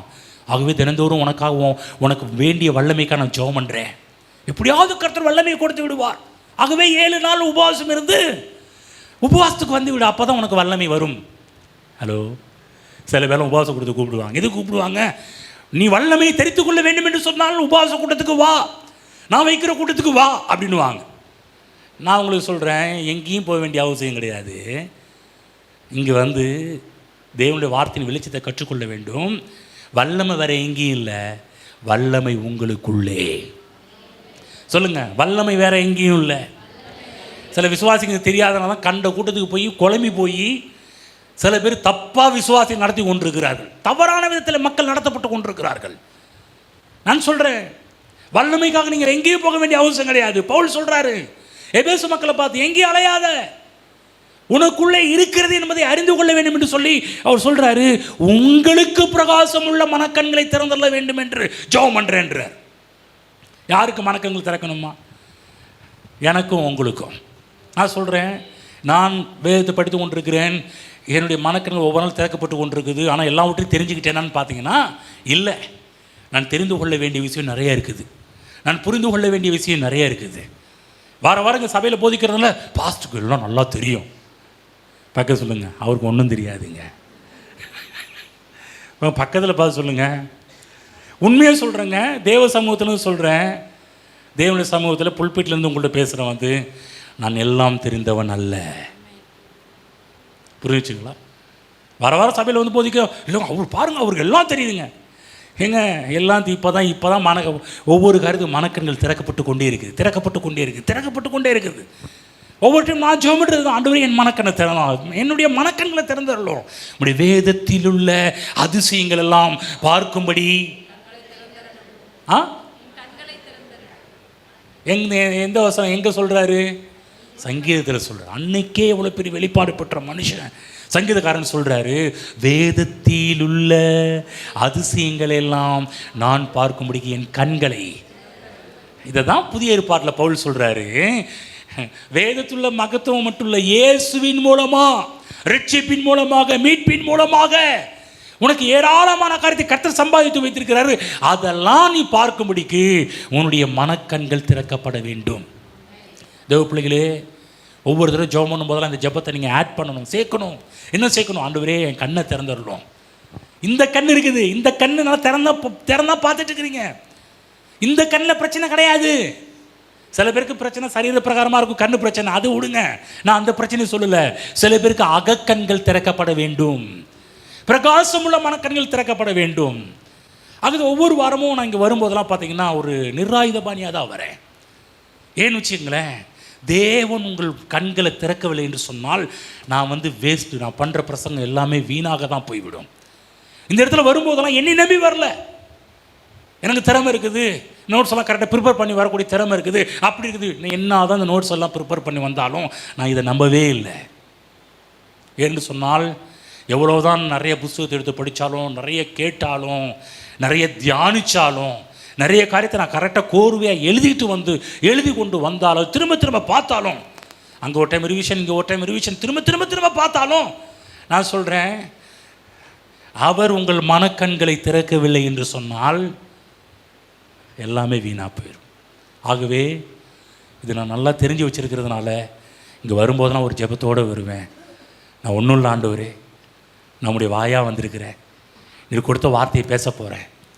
ஆனால் நீர் மனக்கண்களை திறக்கவில்லை என்று சொன்னால் இங்கே இருக்கிற யாருக்கும் எதுவும் புரியாது ஆண்டவரே. ஆகவே மனக்கண்களை திறந்தருளும். ஆமென். புரிஞ்சுங்களா? அதே போல தான் நான் எப்படி இந்த இடத்துல வரும்போது மனக்கண்கள் திறந்தருள்னு ஜெபம் பண்ணிட்டு வரணும், அதே போல் நீங்களும் இங்கே வந்து ஜெபம் பண்ணும் போதெல்லாம் ஆண்டவரே இன்றைக்கு என்னுடைய கண்ணையும் திறந்துடலும், இன்னைக்கு தேவன் என்னோடு பேச போகின்றீர். உடைய வார்த்தையில் உள்ள மகத்துவங்கள், மேன்மைகள், மீட்பின் மூலமாக நடந்த விஷயங்கள் இதெல்லாம் அறிந்து கொள்ளும்படிக்கு என் கண்களையும் திறந்தருளும் ஆண்டவரே, பிரகாசமுள்ள மனக்கண்களை கொடும் ஆண்டவரே என்று சொல்லி இங்கே இருக்கிற ஒவ்வொருவரும் ஜெபத்தோடு வாருங்கள். புரிஞ்சுங்களா என்ன சொல்லிட்டு இருக்கிறோன்னு சொல்லிட்டு வந்து, தேவ பிள்ளைகளே, உங்களுக்குள் வல்லமை இருக்கிறது. இந்த வல்லமை, உயிர்த்தெழுந்த வல்லமை இன்றைக்கும் நமக்குள் வாசம் செய்து கொண்டே இருக்கிறது. உயிர்த்தெழுந்த வல்லமை இன்றைக்கும் நம்முடைய வாழ்க்கையில் கிரியை செய்து கொண்டே இருக்கிறது. இதை நீங்கள் தெரிந்து கொண்டீர்கள் சொன்னால், இந்த உலகத்தில் எவ்வளோ பெரிய பிசாசாக இருந்தாலும், எவ்வளோ பெரிய பிரச்சனையாக இருந்தாலும், எவ்வளோ பெரிய சூழ்நிலைகளாக இருந்தாலும் நீங்கள் அவைகளெல்லாம் பார்க்க மாட்டீர்கள். நீங்கள் எதை பார்த்துட்டு இருப்பீங்க? அது டம்மி, எனக்குள்ள இருக்கிற வல்லமை அது பெரிது என்று பார்ப்பீர்கள். யோவானை போல சொல்லி, உலகத்தில் இருக்கிறவனை கேட்டு, எனக்குள்ள இருக்கிறவர் பெரியவர். எனக்குள்ள இருக்கிற சக்தி எப்படிப்பட்ட சக்தி தெரியுமா? சாதாரண சக்தி இல்லை. உயிர்த்தெழுந்த இயேசுவை மரித்தோரிலிருந்து எழுப்பின அதே வல்லமை இன்றைக்கு எனக்குள்ளே உங்களுக்குள்ளே ஓடிக்கொண்டிருக்கிறது. இன்றைக்கு உலகத்தில் சோதனை, பிரச்சனை எல்லாம் இருக்கிறது. ஆனால் அதை தெரிந்து கொள்வது மட்டும் இல்லாமல் இன்னொன்று நீங்கள் தெரிந்து கொள்ள வேண்டும், அதை ஜெயிக்கக்கூடிய வல்லமையையும் தேவன் எனக்குள் வைத்திருக்கிறார் என்பதை புரிந்தால், நான் சொல்கிறேன், இந்த உலகத்தில் வர எந்த சின்ன விஷயத்தையும் பெருசாகவே பார்க்க மாட்டீங்க. பிரச்சனையை பெருசாக பார்க்க மாட்டீங்க. போராட்டத்தை பெருசாக பார்க்க மாட்டீங்க. நீ கிறிஸ்தவங்களுடைய பெரிதான ஒரு காரியம் என்னன்னா, அவங்களுக்கு இருக்கிற எல்லா பிற்போக்கான காரியத்தையும் பெருசாக பேசிகிட்டு இருப்பாங்க. வியாதியையும் தரித்திரத்தையும் இல்லாமையும் பாவத்தையும் மற்ற எல்லா காரியத்தையும் பெருசாக பார்த்துக்கிட்டு இருக்கிறாங்க. ஆனால் இதை உங்களுக்குள்ளே இருக்கிற உயிர் தெழுந்த வல்லமையை நீங்கள் பெரிதாக பார்ப்பீர்கள் என்று சொன்னால், மற்ற எல்லாமே டம்மியாக தான் இருக்கும். மற்ற எல்லாமே சின்னதாக தான் உங்களுக்கு தோன்ற ஆரம்பிக்கும். அன்றைய நேரத்தில் பாருங்கள், விசுவாசிகள் தோல்வி அடைந்து விடுவார்களோ என்ற பயத்தில் வாழ்ந்துக்கிட்டு இருக்கிறாங்க. வந்து சில பேருக்கு பாருங்கள், நம்ம ரட்சிப்பை இழந்துருவோமோ, இப்படிப்பட்ட பயத்திலையும் பரிதாபமான வாழ்வை இந்த மக்கள் வாழ்ந்து கொண்டிருக்கிறார்கள். வெற்றிகரமாக வாழ்வதற்கு அவர்களுக்குள்ளாக தேவன் இந்த வல்லமையை கர்த்தர் கொடுத்திருக்கிறார். நான் உங்களுக்கு முதலாவது சொன்னேன், இந்த வல்லமை ஒரு கிறிஸ்தவனுடைய ரட்சிப்பே இந்த வல்லமையால் தான் எடுத்து காண்பிக்கக்கூடிய ஒன்றாக இருக்கின்றது. நான் உங்களை பார்த்துக்கிட்டேன், நீங்கள் எப்படி ரட்சித்தீர்கள், நீங்கள் எப்படி ரட்சிக்கப்பட்டீர்கள்? இந்த கேள்வி கேட்டால் என்ன சொல்லுவீங்க? நீங்கள் எப்படி ரட்சிக்கப்பட்டீங்க? நீங்கள் சொல்லலாம்ப்பா, இப்படி அப்படி இல்லை, நீங்கள் சொல்லிக் கொடுத்தீங்களா பாஸ்டர்? என்னவென்றால், கர்த்தராகிய இயேசு கிறிஸ்துவை தேவன் மரித்தோர்ந்து எழுப்பினார் என்று என் இதயத்தில் விசுவாசித்து என் வாயினால் அறிக்கை பண்ணப்படும் போது ரட்சிக்கப்படும் பைபிளில் போட்டிருக்கு இல்லையா, அதனால நான் ரட்சிக்கப்பட்டேன் அப்படின்னு நீங்கள் சொல்லலாம். நான் அதெல்லாம் சொல்லிக் கொடுத்துருக்குறேன். ரட்சிக்கப்படுவதற்கு இது ரொம்ப அவசியம், இந்த வசனம் ரொம்ப அவசியம், இது அடிப்படையில் நம்ம ரட்சிக்கப்படுறோம்லாம் சொல்லியிருக்கிறேன். இன்றைக்கி என்ன சொல்ல வரேன்னா, அதுக்கு வழிகள முறையில் சொல்லிக் கொடுத்தேன். ஆனால் உங்களை ரட்சித்தது என்ன? உங்களை ரட்சித்தது என்ன? உங்களை மீட்டது என்ன என்று சொன்னால் நல்லா புரிஞ்சுக்கணும். இன்னைக்கு என்னையும் உங்களையும் மீட்டு ரட்சித்து இந்த இடத்துல உட்கார வைத்திருக்கிற ஒரு பவர் என்னவென்று சொன்னால், இயேசு கிறிஸ்துவின் உயிர்த்தெழுதலின் வல்லமை. ஆமென். புரிஞ்சுக்கலாம். நீங்கள் எப்படி ரட்சிக்கப்பட்டீர்கள் என்பதை சற்று சிந்தித்து பாருங்கள்.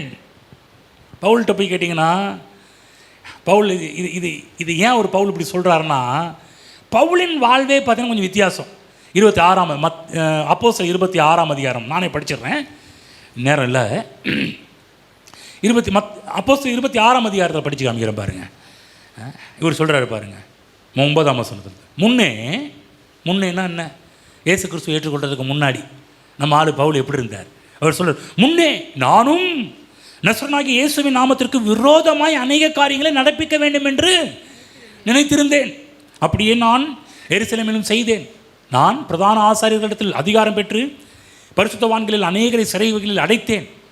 அவர்கள் கொலை செய்யப்படுகையில் நானும் சம்மதித்தேன். சகல ஜெப ஆலயங்களிலும் நான் அவர்களை அநேக தரம் தண்டித்து தேவ தூஷணம் சொல்ல கட்டாயப்படுத்தினேன். அவர்கள் பேரில் மூர்க்க வெறி கொண்டவனாய் அந்நிய பட்டணங்கள் வரைக்கும் அவர்களை துன்பப்படுத்தினேன்.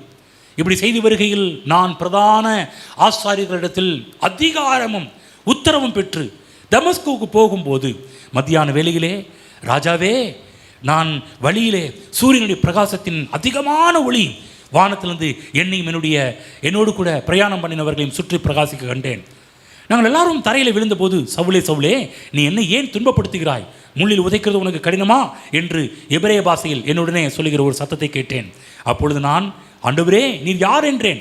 அதற்கு அவர், நீ துன்பப்படுத்துகிற இயேசு நானே. இப்பொழுது நீ எழுந்து காலொன்றி நில். நீ கண்டவைகளையும் நான் உனக்கு தரிசனமாகி காண்பிக்கப் போகிறவைகளையும் குறித்து உன்னை ஊழியக்காரனாகவும் சாட்சியாகவும் ஏற்படுத்துகிறதுக்கு உனக்கு தரிசனமானேன். உன் சுய ஜனத்தாரிடத்திலிருந்து அந்நிய ஜனத்தாரத்துக்கு உன்னை விடுதலை ஆக்கின்னு சொல்லி அப்படியே பேசுகிறார். இதுக்கு தான் உன்னை அனுப்புகிறேன்றார். கவனமாக கேளுங்க. பவுல்கிட்ட போய் கேட்டிங்கன்னா சாதாரண ஆள் கிடையாதுங்க. இந்த பவுல் யூதர்களுடைய வேதத்தில் தோராவில் நல்லா கற்று தேர்ந்தவர், பக்தி வைராக்கியமானவர், highest posting, highest caste, highest குலம், எல்லாமே எல்லாத்துலேயும் இங்கே இருக்கிற எல்லாரோட தூக்கி சாப்பிட்ருவோம். அவ்வளோ பெரிய ஆள், பயங்கரமான கொடூரவாதி, கொலகார, துன்பப்படுத்துறவன், அடிக்கிறவன், உதைக்கிறவன். யோசிச்சு பாருங்க ஆள் எவ்வளோ மோசமானவர்னு. அவர் சொல்கிறாரு, ஒரு இடத்துல சொல்கிறாரு, இவ்வளோ செஞ்ச நான் இன்றைக்கி நான் இருப்பதே தேவ கிருபையால் தான். அவர் சொல்கிறார், இவ்வளோ பணம் நான் இன்னைக்கு இருக்கிறேன்னா தேவ கிருபை, தேவனுடைய வல்லமையால் தான். ஆமாம். உனக்கு தெரியுங்களா, இன்றைக்கு யாருமே நம்மை கிறிஸ்தவர்களாக மாற்றிக்கொள்ளவே முடியாது. இந்த உலகத்தில் இருக்கிற நம்ம இந்திய மக்கள் நம்மளை பார்த்து சொல்கிற ஒரு பெரிய ஒரு குற்றச்சாட்டு என்ன தெரியுமா? அவங்க நம்மளை பார்த்து மதம் மாற்றுகிறார்கள் நினைத்து கொண்டிருக்கிறாங்க. இவங்க மதம் மாற்றுகிறவர்கள். நம்ம மேலே போடுற கேஸ் பெட்டிஷன் எல்லாமே பார்த்தீங்கன்னா நம்ம கிறிஸ்தவங்களை பார்த்து, கிறிஸ்தவ ஊழியர்களை பார்த்து யாராவது கேஸ் போட்டால் என்ன பண்ணி இவங்க மதம் மாற்றுறாங்க, மதத்தை பரப்புகிறாங்க, மதத்தை மாற்றுகிறான்னு சொல்கிறாங்க. நான் சொல்லட்டுங்களா? ஏங்க, என்னையவே நான் மாற்றிக்கொள்ள இயலாத போது நான் எப்படி மற்றவர்களை மாற்ற முடியும்? பக்கத்தில் பார்த்துக்கணும். உங்களே நீங்கள் மாற்றாத போது நான் எப்படிங்க மற்றவங்களை மாற்ற முடியும்? யாராவது உங்கள்கிட்ட நீ மதம் மாற்றினே சொல்லிட்டே படுவா, என்னையவே என்னால் மாற்ற முடியாத, நான் எப்போ மாற்றவனை போய் ஏங்க நான் உங்களை பார்த்துக்கிறேன். நீங்கள் யாராவது மாற்ற முடியுமா? யாராவது ஒருத்தர் மூலம் யாராவது மாற்ற முடியுமா? யாரும் முடியாது பாருங்க. ஆனால் ஒரே ஒருத்தரால் மட்டும்தான் மாற்ற முடியும், தேவனால் மட்டும்தான் மாற்ற முடியும். தேவன் மாற்றினால் யாரும் யாராலும் தடுக்க முடியாது, எந்த சட்டமும் தடுக்க முடியாது. திரும்ப சொல்கிறேன், நானும் யாரையும் மாற்ற முடியாது, யாரையும் மாற்றவும் முடியாது. அது மட்டுமல்ல, நீங்களும் யாரையும் மாற்றவும் முடியாது. என் வேலை ஜஸ்ட்டு இயேசுவை பிரசங்கிக்கிறேன், அவ்வளோதான். ஒன்று தெரியுங்களா, ஒரு எறும்பை கூட என்னால் மாற்ற முடியாது. ஏங்க ஜஸ்ட்டு சின்ன ஒரு எறும்பை என்ன மாற்ற, உங்களை மாற்ற முடியுங்களா? ஒரு நாள் உலகத்தில் பிசாசின் வல்லமைக்கு கீழாக நான் இருந்தேன். நான் இருந்த இடம் சாதாரணமான இடம் கிடையாது. பிசாசின் பிடியில் இருந்தேன். பிசாசு சாதாரணமான ஆள் கிடையாது பாருங்க. ஆரம்பத்துலேருந்து எவ்வளோ பேரை என்ன டேக்கா பண்ண தெரியுங்களா? ஏங்க ஆதாம் ரொம்ப நல்லவன். இன்னும் சொல்லணும், தேவ சமூகத்தில் இருந்தவன், தேவ வார்த்தையை கேட்டுக்கிட்டு இருந்தவன், அங்கே உள்ளே போயே வேலை பண்ணி. எங்க இன்றைக்காவது பாருங்கள், பல டெக்னாலஜி பல காரியங்கள் வளர்ந்து கிடக்குது. நம்மளை மாற்றுறது பல வழிகள் இருக்குது. அங்கே வந்து வேறு அந்த அந்த அந்த இடத்துல ஆதாம் விபச்சாரம் பண்ணல, வேசித்தனம் பண்ணல, கொள்ளையடிக்கலை, கொலை பண்ணலை, எந்த பேங்க்கையும் போய் திருடல. ஏன்னா பேங்க்கு இல்லை. ஏதேன்னு சொல்ல பேங்க்கு பார்த்தீங்களா? ஏதேன்னு திருடுறதுக்கு ஏதாவது பெரிய பெரிய நகை கடை பார்த்தீங்களா? 2 பேர் தாங்க. பெரிய பெரிய பாவம்லாம் பண்ணியிருக்க வாய்ப்பே இல்லை. ஆனால் அங்கேயே பிசாசு உள்ள நுழைஞ்சி என்ன வேலை பண்ணி, நீ பிசாசை பார்க்க சொல்லி எதிரியை சாதாரணமாக இட போடாதீங்க சொல்லுங்கள் பார்க்கலாம். யார் பிசாசு சாதாரண இட போட முடியாது. பைபிளை போகிற பவுல் சொல்கிறாரு, இருளின் அதிகாரத்தினின்று நம்மை விடுதலையாக்கி தமது அன்பின் குமாரனுடைய ராஜ்யத்திற்கு உட்படுத்தினவர் என்று போடப்பட்டிருக்கிறது. ஆமென். யோசிச்சு பாருங்க, நம்மை ரட்சித்தது. இங்கே இருக்கிற நல்லா புரிஞ்சுக்கணும், ஒவ்வொருவரும் என்னை ரட்சித்ததே யார் என்று சொன்னால், எந்த வல்லமை என்று சொன்னால், இயேசுவை மரித்தோரிலிருந்து உயிரோடு எழுப்பின அதே வல்லமை தான் நானும் ஒரு நாள் செத்து போய் கிடந்தேன். எபேசியரில் பவுல் சொல்ற 2:1 சொல்லுறாரு, அக்கிரமங்களினாலும் பாவங்களினாலும் மரித்தவர்களாக இருந்த உங்களை உயிர்ப்பித்தார். எங்கள் பவுல் பொல்லாத மனிதனாக இருந்த பவுலையே மாற்றினது எந்த வல்லமை? உயிர்த்தெழுந்த வல்லமை. அதுதான் ஒருவரும் இங்கே இருக்கிற யாரும் கிறிஸ்தவர்களாக மாறவே முடியாது. நல்லா புரிஞ்சுக்கணும், நல்லா இங்கே ஒவ்வொருத்தரும் புரிஞ்சுக்கங்க. நான் உங்களை மாற்ற முடியாது, நீங்கள் என்னை மாற்ற முடியாது. சில பேரும் சொல்லுவாங்க, பாருங்க சர்ச்சை கொண்டு வச்சு மாற்றிடுங்க. நிஜமாக சொல்கிறேன், இங்கே இருக்கிற யாரையும் என்னால் மாற்ற முடியாது. பக்கத்தில் சொல்லுங்கள், அவரால் மாற்ற முடியாதுங்களாம். ஆனால் பக்கத்தில் சொல்லுங்கள், அவரால் மாற்ற முடியாதான். எங்கள் பக்கத்தில் சொல்லுங்கள், பாஸ்டால் மாற்ற முடியாதான். உண்மையை தான் சொன்னேன், உண்மையை தான் சொல்கிறேன். இன்றைக்கி உங்களை என்னால் மாற்ற முடியாது. புரிஞ்சுச்சிங்களா? ஆனால் நான் விசுவாசிக்கின்ற ஒன்று என்ன தெரியுங்களா? உங்களை என்னால் மாற்ற முடியாது, ஆனால் என் இயேசுவால் மாற்ற முடியும். உயிர்த்தெழுந்த வல்லமை இன்னைக்கு என்னை ரட்சித்தது யார்? கர்த்தராகிய இயேசு கிறிஸ்து எப்படி ரட்சித்தார்? உயிர்த்தெழுந்த வல்லமைனா அந்த வல்லமை தான் என்னை உயிரோடு எழுப்பிடுது. அடுத்த வாரம் நிறைய பேசுவோம், அதை பற்றி நிறைய கருத்து சொல்கிறேன். அப்போ புரிஞ்சுக்கிட்டாதான் மீட்பின் மகத்துவம், மீட்பின் மேன்மை, சிலுவையில் என்ன நடந்தது, உயிர்த்தெழுதல் என்ன நடந்தது. சாதாரண வல்லமை கிடையாதுங்க. அந்த வல்லமை இன்னைக்கு நமக்குள்ளே வாசமாக இருக்கிறது. ஜெபம் பண்ணுவோம், கரங்களை உயர்த்தி கர்த்தருக்கு ஸ்தோத்திரம் செலுத்துவோம். பிதாவே, இன்றைக்கு எங்களோடு பேசினபடியாக நன்றி செலுத்துகிறோம். எங்கள் கண்களை திறந்தபடியாக நன்றி செலுத்துகிறோம். எங்களை மாற்றியதே நாங்கள் எவ்வளவு கொடூரமானவர்கள், முரடர்கள், ஆண்டவரே வாயாடிகள், நாங்கள் எதிர்த்து பிடிவாதம் பிடித்தவர்கள், நாங்கள் ரொம்ப கோபக்காரங்க, நாங்கள் எரிச்சல் உள்ளவங்க, அநேக பாவி கொடூரமான பாவத்தில் இருந்த எங்களை ஆண்டவரே நீங்கள் ரட்சித்தீங்களே, நீங்கள் மாற்றினீங்களே, உமக்கு நன்றி ஆண்டவரே. உங்களுடைய உயிர்த்தெழுந்த வல்லமையினால் எங்களை மாற்றினீங்க. நீங்கள் புரிஞ்சிச்சு ஆண்டவரே, நாங்கள் எப்படி மாற்றப்பட்டோம் என்று சொன்னால் சாதாரண ஒருவரால் மாற்ற முடியாது, உங்களுடைய உயிர்த்தெழுந்த வல்லமையால் தான் மாற்ற முடியும் என்பதை அறிந்து கொண்டோம். ஒரு மனிதனால் எங்களை மாற்ற முடியாது, உம்மால் தான் மாற்ற முடியும் என்பதை அறிந்து கொண்டோம். ஆண்டவரே, உங்களுடைய உயிர்த்தெழுந்த வல்லமைக்காக நன்றி செலுத்துகிறோம். ஆண்டவரே, உங்களுடைய உயிர்த்தெழுந்த வல்லமைக்காக நன்றி. இது எங்களுக்குள் கிரியை செய்கிறது என்பதை நாங்கள் அறிந்து கொள்ள எங்கள் கண்களை திறந்தருளும் கர்த்தாவே. இங்கே இருக்கிற ஒவ்வொருடைய கண்களை திறந்தருளும் கர்த்தாவே. உங்களுடைய பிள்ளைகளுடைய உள்ளத்தில் வாசமாக இருக்கிற உயிர்த்தெழுந்த வல்லமை அவர்களுக்குள் வாசமாக இருக்கிறது என்பதை புரிந்து கொள்ளட்டும் கர்த்தாவே. ஹல்லேலூயா. இந்த உலகத்தில் இருக்கிற பிற்போக்கான காரியத்தை கண்டு பயப்படாமல் உங்களுடைய பிள்ளைகள் தைரியமாக எழுந்து நிற்கட்டும் கர்த்தாவே. ஏனென்று சொன்னால் இந்த உலகத்திலேயே மிகப்பெரிய சக்தி வாய்ந்தவர்கள் இங்கே இருக்கிற நம்முடைய பிள்ளைகள் என்பதை நம்முடைய பிள்ளைகள் அறிந்து கொள்ளட்டும். ஹல்லேலூயா. இந்த வெளிச்சத்தோடு இந்த நாளை கொண்டாடட்டும். இந்த வெளிச்சத்தோடு நம்முடைய பிள்ளைகள் வெளியே செல்லட்டும். இந்த வெளிச்சத்தோடு குடும்பத்தில் வாழட்டும். இந்த வெளிச்சத்தோடு வேலைக்கு செல்லட்டும். இந்த வெளிச்சத்தோடு இந்த பூமியில் வெற்றிகரமான ஒரு வாழ்வை வாழட்டும். உயிர்த்தெழுந்த வல்லமை என்னெல்லாம் செய்யும் என்பதை நம்முடைய பிள்ளைகள் தங்கள் வாழ்க்கையில் அறிந்து கொள்ளட்டும் என்று ஜெபிக்கிறேன், ஆசீர்வதிக்கிறேன். இன்னைக்கு வந்த ஒவ்வொரு பிள்ளைகளும் தேவ கிருபை, தேவ தயவு, தேவ இரக்கம் ஆளுகை செய்வதாக. நம்முடைய பிள்ளைகளை கொண்டு ஆச்சரியமான அற்புதமான காரியங்களை கர்த்தர் நீர் செய்வீராக. கையின் பிரயாசங்கள், குடும்ப வாழ்வு, சமுதாய வாழ்வு, வேலைகளிலே நம்முடைய பிள்ளைகள் திறன் பெற்று விளங்கட்டும் என்று ஆசீர்வதிக்கிறேன். இயேசு கிறிஸ்து நாமத்தில் பிதாவே, ஆமென்.